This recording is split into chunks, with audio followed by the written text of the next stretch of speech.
Pemirsa, terima kasih Anda masih bersama kami dalam Dialog Anyus Jabar. Masih bersama saya Nurul Aprilia dan juga Pak Christian Julianto Budiman selaku anggota DPRD Kota Bandung Komisi D.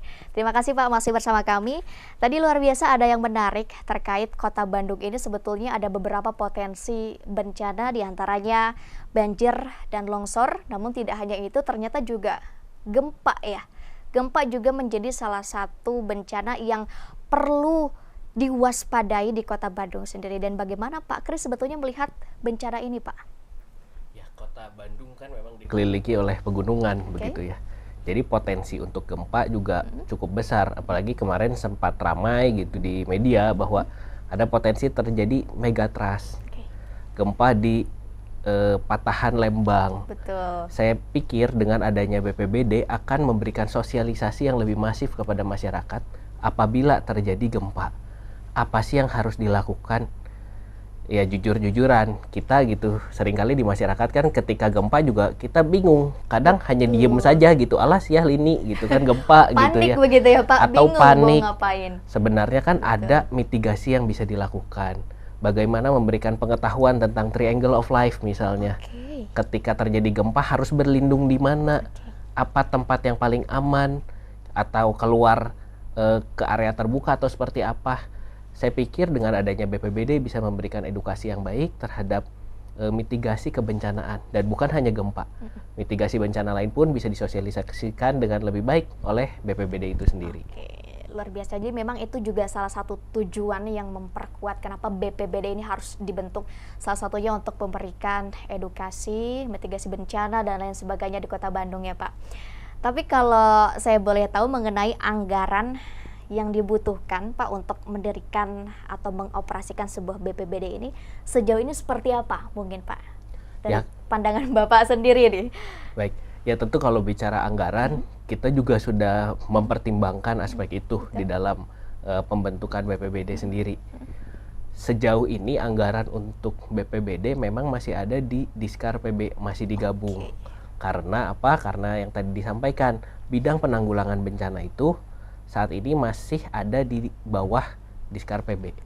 Ketika resmi misalnya berproses begitu ya, perdanya sudah ada, BPBD bisa dibentuk tersendiri, maka anggaran itu kan bisa dikeluarkan dari Dinas Pemadam Kebakaran untuk dialokasikan ke BPBD itu sendiri. Jadi sebenarnya anggarannya sudah tersedia, hanya tinggal dilakukan penyesuaian saja. Oke, berarti soal anggaran sudah tersedia dan sudah diperhitungkan begitu ya. Betul. Namun juga memang ini ada di Diskar PP Kota Bandung, dan di sisi lain juga khususnya di DPRD ini lebih berfokus kepada pembentukan panitia khusus. Itu salah satu tugas dari DPRD sendiri atau seperti apa Pak nih kalau kita membahas mengenai perencanaan pembuatan Badan Penanggulangan Bencana Daerah ini, kan tentunya ada panitia khususnya nih Pak. Tapi bagaimana terkait panitia khusus saat ini untuk menangani BPBD ini? Betul, karena salah satu tugas anggota dewan adalah membentuk peraturan daerah. Dan membentuk peraturan daerah ini kita melihat karena ini sifatnya lintas komisi ya, lintas sektoral, sehingga dibentuk yang namanya panitia khusus atau pansus. Kemarin di dalam paripurna terakhir telah dibentuk 4 buah pansus yang membahas 6 buah rancangan peraturan daerah. Termasuk salah satunya yang sekarang sedang dibahas, saya ada di pansus 4, membahas tentang rancangan peraturan daerah tentang perlindungan cagar budaya, dan juga yang kedua adalah tentang SOTK, struktur organisasi dan juga tata kerja. Jadi apa yang dibahas di struktur organisasi itu, kita membahas bahwa tadinya ada dinas yang namanya Dinas Pemadam Kebakaran dan Penanggulangan Bencana, sekarang akan ada badan baru yaitu BPBD. Nah, jadi salah satu poin yang dibahas di Raperda itu adalah pembentukan BPBD ini sendiri. Pembentukan BPBD ini, dan selain dari anggota Komisi D, Bapak juga berarti termasuk dari panitia khusus ini. Ya, menjadi anggota di panitia khusus yang membahas tentang perda perubahan itu sendiri. Apakah ada keterlibatan masyarakat kah Pak di panitia khusus ini, atau memang sebetulnya ini khusus untuk anggota lintas komisi dan lain sebagainya? Bagaimana?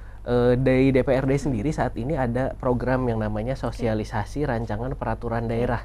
Sehingga rancangan peraturan daerah yang saat ini sedang dibahas, sebelum diketok palu begitu, sebelum disahkan, kita sosialisasikan dulu kepada masyarakat. Jadi biasanya anggota dewan akan turun ke masyarakat, mengumpulkan masyarakat, memaparkan, oh inilah rancangan peraturan daerah yang sedang kita kerjakan. Bagaimana pandangan dari masyarakat? Sehingga ketika kita melakukan pembahasan, kita juga memiliki pandangan yang berbeda. Bukan hanya pandangan kita sebagai anggota dewan, tetapi ada pandangan masyarakat juga yang bisa melengkapi perda itu sendiri, memperkaya dari isi perdanya sendiri. Oke, luar biasa. Berarti memang ada keterlibatan masyarakat di sini, tidak sewenang-wenang begitu DPRD mengetok palu apa yang sudah disepakati dan sebagainya, namun juga ada peran masyarakat untuk bagaimana melihat peraturan tersebut, dan berarti boleh dong masyarakat di Kota Bandung apabila tidak setuju dengan peraturan itu, boleh-boleh saja, sah-sah saja berarti. Boleh-boleh saja.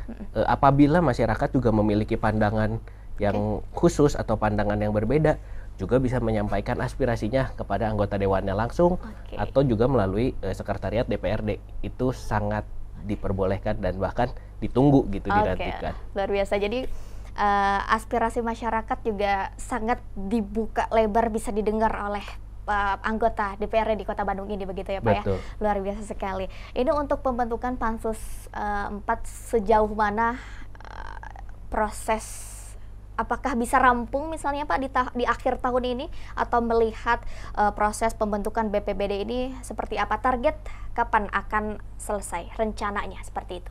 Bagaimana Pak? Pansusnya sendiri sebenarnya baru dibentuk di November 2024. Kita memiliki masa kerja pansus itu paling lama 1 tahun. Tetapi ya kita juga tidak mau leha-leha begitu, karena masih banyak pekerjaan yang menanti. Kita juga mengupayakan supaya mudah-mudahan di akhir tahun ini bisa selesai. Sehingga dengan demikian di 2025 BPBD-nya sudah siap untuk dibentuk karena perda yang melandasinya sudah ada. Targetnya jadi di akhir tahun ini mudah-mudahan bisa terkejar. Luar biasa. Jadi memang rencananya bisa rampung di akhir tahun ini, sehingga di tahun 2025 antara Diskar PB dan juga BPBD itu sudah menjadi dua instansi yang berbeda, yang terpisah begitu ya Pak. Betul.